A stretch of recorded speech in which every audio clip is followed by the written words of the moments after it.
Alright, so the breakdown of this riff is going to revolve around certain intervals and the certain key and the certain scale you're using. And first we're going to go over the scale and the key. So the specific scale we're using is the harmonic minor, which, as some of you may know, is pretty well known in metal, but also in classical music. So it's the same thing as the natural minor, which is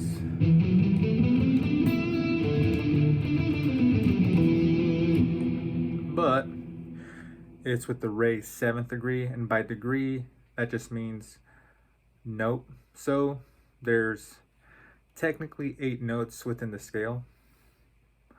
1, 2, 3, 4, 5, 6, 7, 8. 8 being the same as the root note, but it's just at the higher octave. So these two are technically the same, or they are the same, just at different registers. So the 7th degree is the 7th note. 1, 2, 3, 4, 5, 6, 7. And in the natural minor, that would be the 7th degree. But in the harmonic minor, we're going to raise that 7 up by 1/2 step. Okay? So it's going to be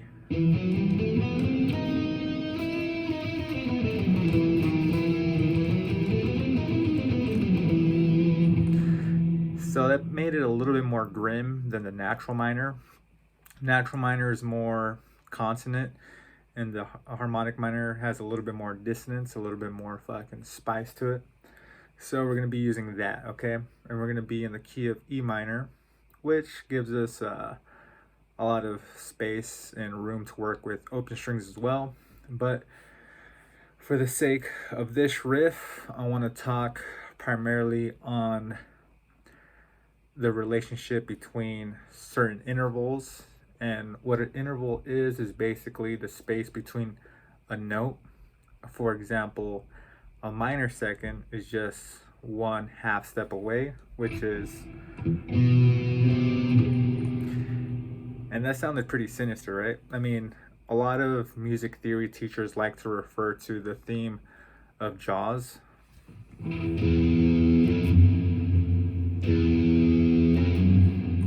You know, it's just fucking 1/2 step, but that 1/2 step is pretty fucking evil.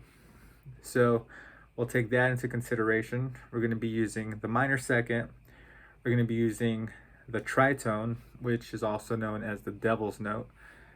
You know, another lingo that a lot of music teachers go by. Okay. And what you're going to find out in a lot of these evil riffs, they have a bunch of these intervals or chords within the riff that have these intervals stacked on top of each other.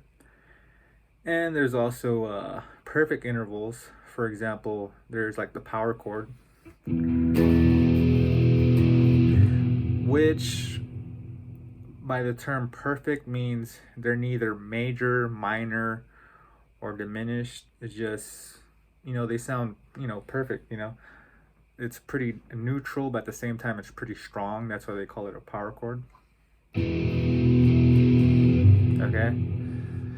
And we're also going to be using minor thirds. So the minor third is basically what makes a certain minor chord a minor chord. What makes a major chord is a major third, and what makes a minor chord is a minor third. So this would be a minor third.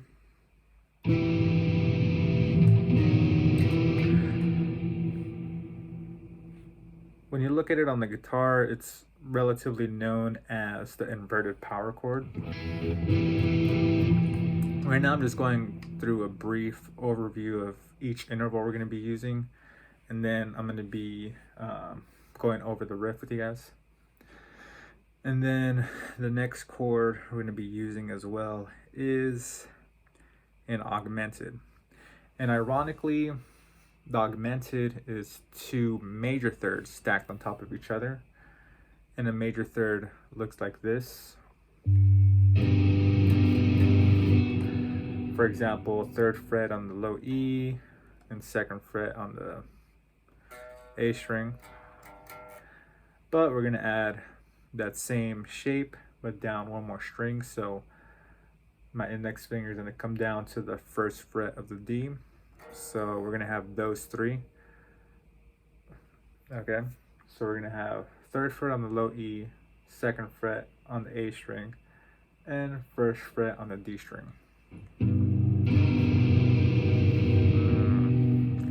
Pretty unsettling, right? Even though it's 2 major thirds stacked on top of each other. Okay, so let's go over the first part of the riff.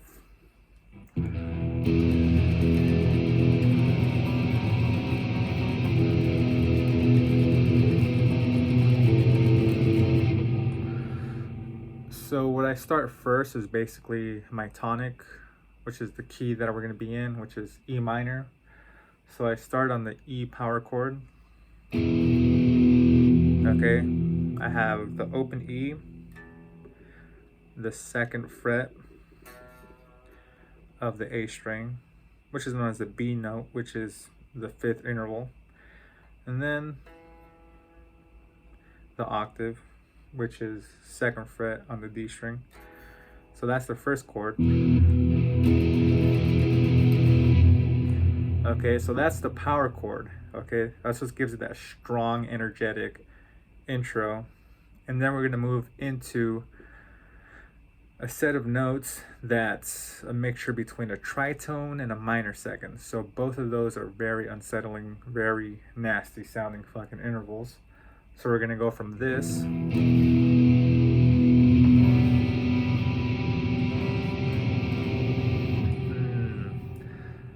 fucked up, right? Alright, so the next chord, you're gonna have your index on the 3rd fret of the A string, and then 4th fret of the D, and this is gonna be the minor second, which is the open G.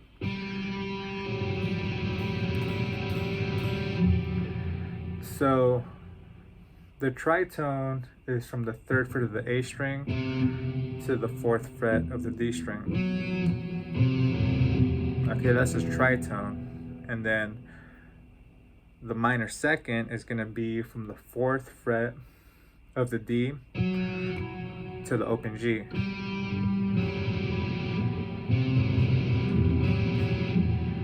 Okay, so those 2 notes are F sharp and G, which is these 2. But that's the cool thing, okay? So notice how these 2, you could play them simultaneously here.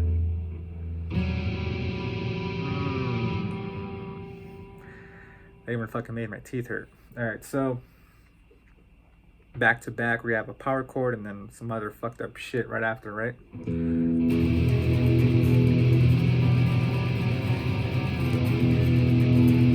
And then next, pretty fucking sad and fucking dark, right? So this one's a bit of a stretch if you're not used to it. This is also a minor second. This is the B note and the C, which is but played simultaneously again, as I mentioned on the other one. Alright, so we have my pinky on the 7th fret of the low E, and then your index finger, and this is also a good stretching exercise too, your index finger on the 3rd fret of the A string. And you just play those together. Alright, and then what I'm going to do here to transition, I'm just going to lift up my pinky and bring down my middle finger to the 5th fret of the E, the low E. This is a minor third, which, you know, isn't as dissonant as the other ones, but it has more of a sad feel.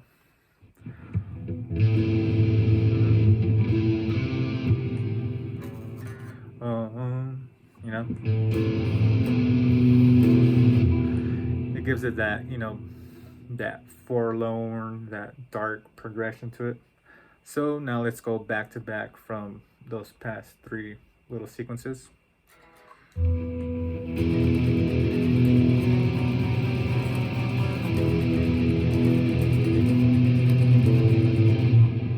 back home. And then we go back to the second chord that I taught you guys, the tritone stacked on top of the minor second. And then now we're gonna do 2 minor third intervals, okay?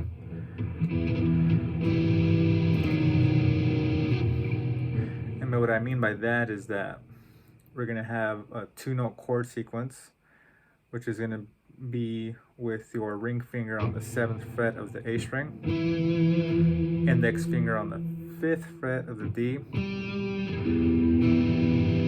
and then that same shape, you're just gonna slide it down a half step to the 6th fret of the A and the 4th fret of the D.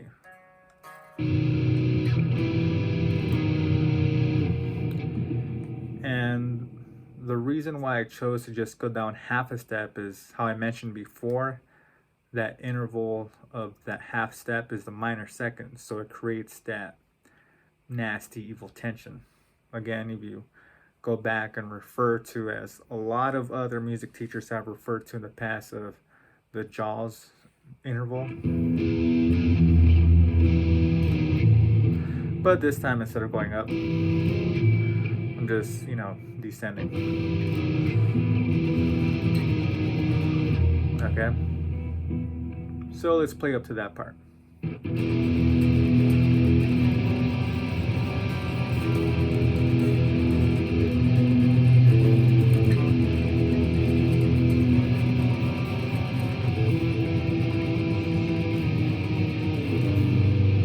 Okay, so now we're gonna make it even more fucked up by playing the augmented chord over here, which is 3-2-1, going from the low E to the A string to the D, as you can see here.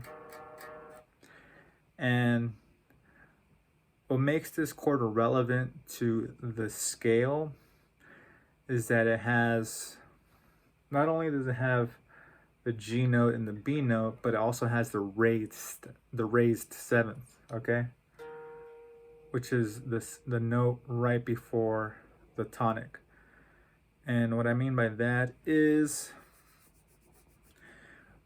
when you play the scale, you start on the tonic, which is the key you're in, right? So let's say, for example, this is E.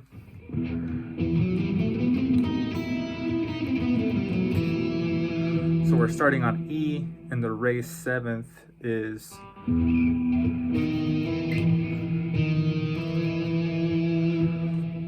the raised 7th is just a semitone before the tonic.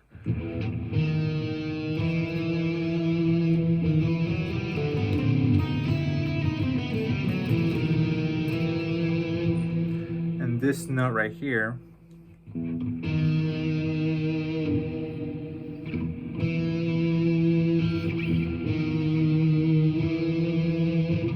which is D sharp or E flat.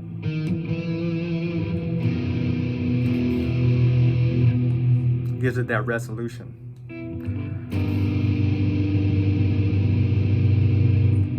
But when you play it in this context, it also gives it that darkness.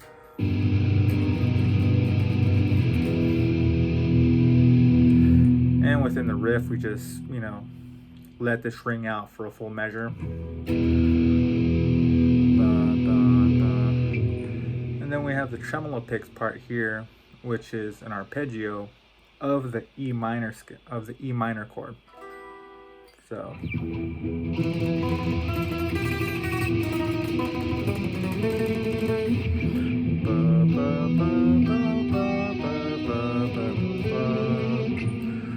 well, technically speaking, it's just the E minor on the way down, but then on the way back up, we hit that raised 7th again, which is that D sharp or E flat, or however you want to say it.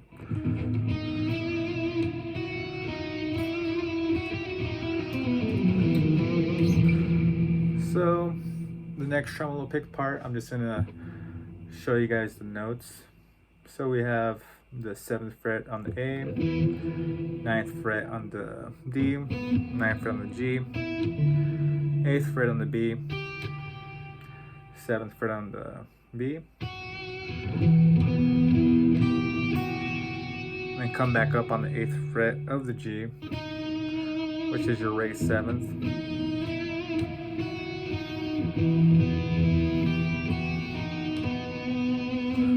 And then here, 9th fret on the D.